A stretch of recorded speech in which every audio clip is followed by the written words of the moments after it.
Hey everybody, coming to you from an undisclosed location known as, better possibly known as the outside of my house, and back from my bike ride. It is Friday, October 10th, as we move into past the first third of the month.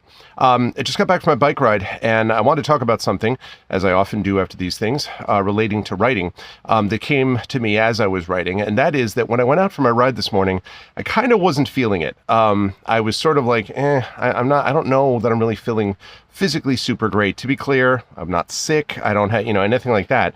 I got, fine amount of sleep last night and whatever, but I just was kind of like, I don't know if I really, So, and what I ended up realizing was, even though it was not the most enjoyable ride I've ever had because of the fact that I was feeling that way, it also felt good when I pushed through it. Now, I've talked before on these YouTube shorts about the difference between being good tired and bad exhausted, right? And obviously, if you were exhausted, if you've been under an incredible amount of stress, if you've had lots of stuff going on physically, then you should not do the whole nonsense of no pain, no gain, this macho garbage about like, you're alive when you feel like you're hurting. That's just garbage, nonsense, not true. You should be listening to your body. However, I do think there are circumstances where, and this is what I want to talk to you about specifically, your mind can in some ways override the uncertainties of your body.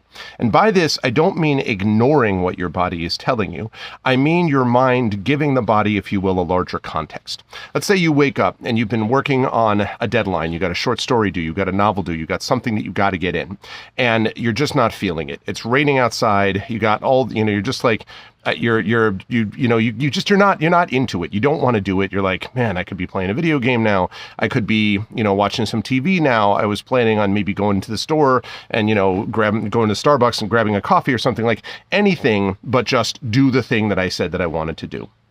In that situation, what is important to remember is that your mind is able to give your body a perspective that it wouldn't otherwise have, right?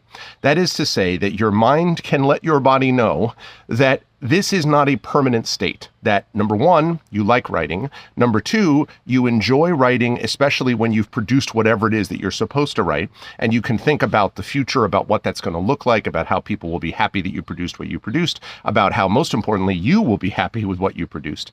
And third, that whatever you're feeling right now, as the Stoics used to say, this too shall pass. That you're not always going to be in this state of feeling tired, uncomfortable, fatigued, not into it, right? This is not a permanent state of affairs. So the idea is not to ignore your body. It's to give your body the context of, here's what the mind, is able to tell you is likely to happen in the long run. And if you can do that, I think you can stay on track with your writing, as I was able to do with my bike ride.